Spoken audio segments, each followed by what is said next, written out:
Приветствую вас на канале Техревизор. В этом рейтинге я собрал лучшие умные часы до 10 тысяч рублей, которые можно купить в 2023 году. Полностью согласен с тем, что смарт-часы добавляют удобств. Действительно удобно смотреть оповещения, принимать, отклонять звонки и даже время иногда смотреть, не доставая телефон. А уж вот эти всякие функции по типу пульсоксиметра, шагомера, отслеживания сна, уровня кислорода в крови – это вообще улет, который буквально привязывает к себе, и вернуться на обычные механические часы становится сложнее. Но отдавать за такой аксессуар кучу денег, как в случае с Apple Watch, не самая рациональная затея. Хотя кому как, конечно. Но лично я считаю, что часы, условно говоря, за 8 тысяч рублей, мало чем отличаются от часов за 25 тысяч.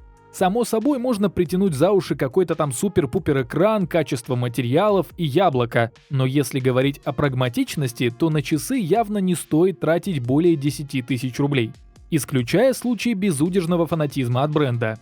Я составил топ-5 довольно неплохих моделей в бюджете до 10 тысяч рублей, которые хоть и уступят в некоторых моментах топовым представителям рынка, но вы сами поймете, что переплата вряд ли стоит тех мелочей. В общем, поставьте лайк, подпишитесь на канал и нажмите на колокольчик, а я начну представлять вам участников топа. Открывают рейтинг смарт-часы Mibra Watch GS.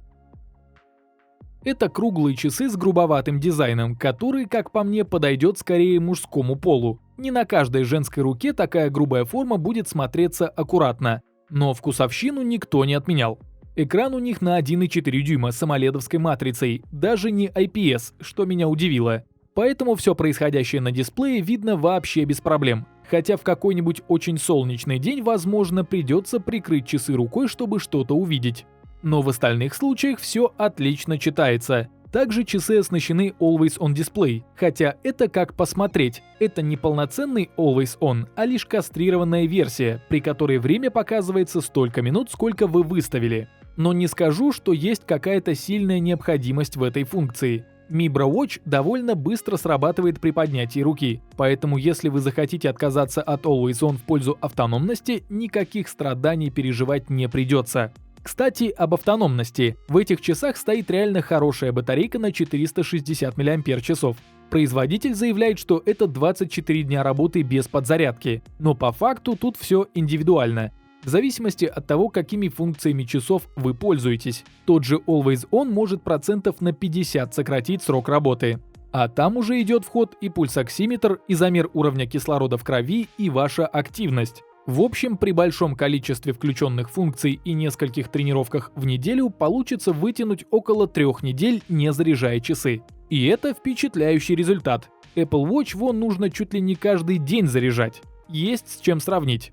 О функционале я вскользь рассказал, ничего особенного в этих часах нет. Добавлю только то, что в них есть GPS для отслеживания.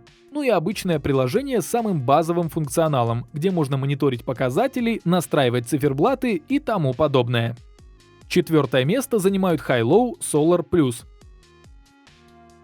Очередное подразделение Xiaomi, другими словами. Тоже круглые часики с таким же по размеру экраном и AMOLED-матрицей. Никаких проблем и нюансов в этом плане не обнаружил. Но отмечу, что очень эффектно смотрятся циферблаты на черном фоне. Черный цвет – достоинство AMOLED, проявленное во всей красе. Эти часы также оснащены Always On, но он все еще кастрированный. Можно поставить максимум 30 минут. Затем экран выключится. Удобно такое вам или нет, решайте сами, но уж точно пригодится, если захотите получить больше автономности.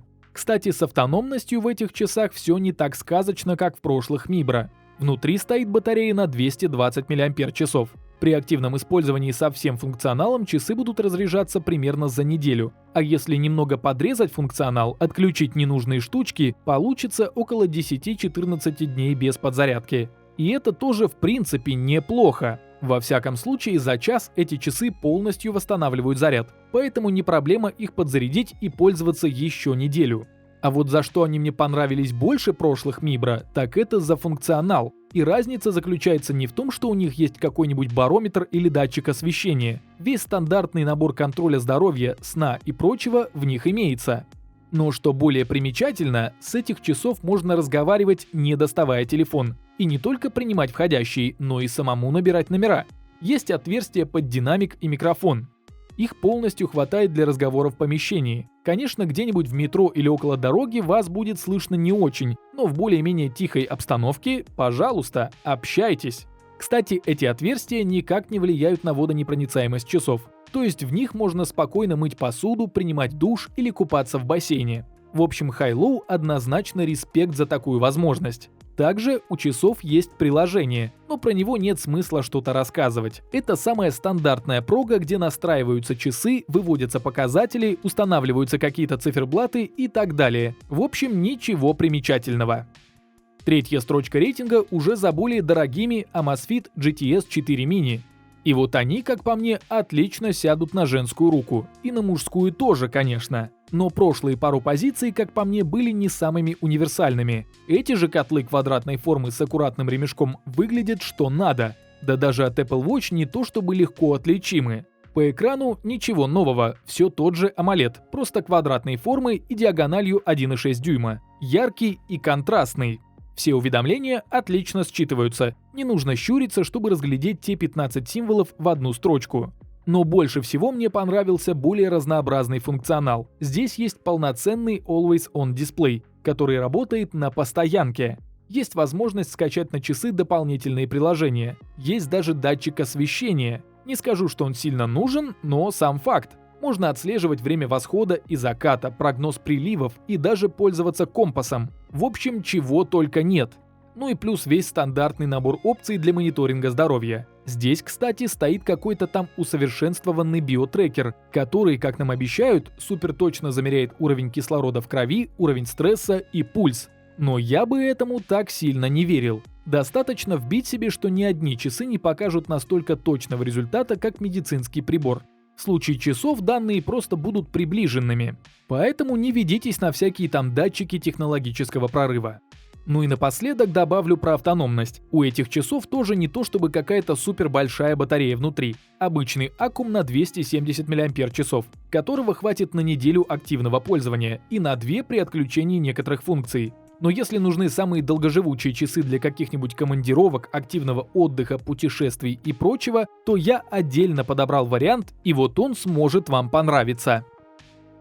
На втором месте рейтинга стоят Honor Watch GS Pro. И это те часы, которые уж точно нельзя назвать универсальными. Довольно массивный толстый корпус, расцветка ремешка в стиле милитари, металл и вес.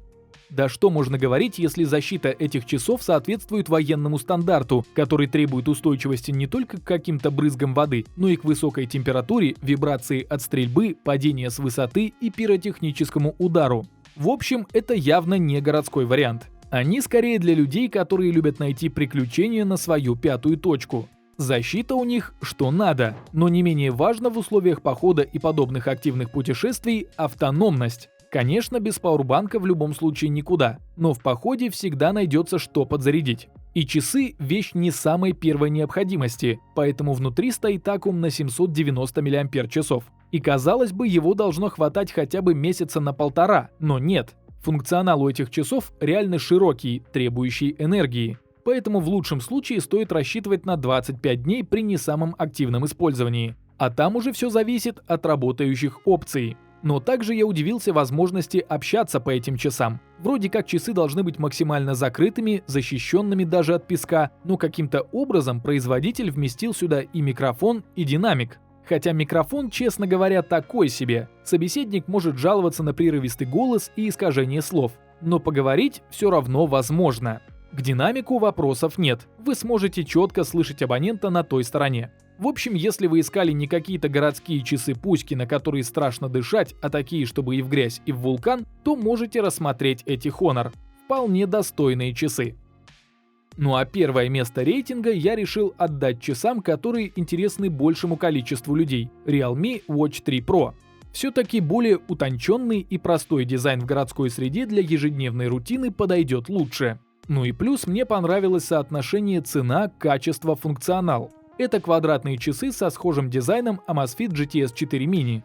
AMOLED-экран на 1,78 дюйма, тонкие рамки, приятные материалы корпуса – все то же самое. Но при этом стоимость у этих часов не доходит до 10 тысяч рублей. так как если посмотреть объективно, часы за 5 и за 10 тысяч мало чем отличаются. Конечно, если не брать нишевый продукт по типу прошлых Honor. У этих же Realme все такой же функционал. Есть GPS, огромная куча спортивных режимов, отслеживание пульса, сна, уровня кислорода в крови, Always On, фото. В общем, все, что нужно и не нужно. Можно что-то отключить, что-то включить, чтобы зря не расходовать батарею. Также можно общаться без телефона, есть микрофон и динамик. Тоже не самая ожидаемая функция в часах с такой стоимостью. И микрофон здесь хороший, собеседник жаловаться не будет. Ну, если, конечно, хотя бы в немного тихом месте разговаривать. Кстати, с автономностью тоже проблем никаких. Внутри стоит аккум на 345 мАч. Его хватает на 7-10 дней активного пользования. Этого тоже вполне достаточно для повседневной городской суеты, когда нужно просто читать сообщения, иногда отвечать на входящие звонки, пару раз в неделю включать режим тренировки и прочее. В общем, как я сказал, у этих часов лучшее соотношение цены, качества и функционала. На этом мой рейтинг подошел к концу. Подписывайтесь на канал, ставьте большие пальцы вверх, а также не забывайте включить уведомления, чтобы первыми узнавать о выходе новых рейтингов и обзоров техники. А с вами была команда канала Техревизор.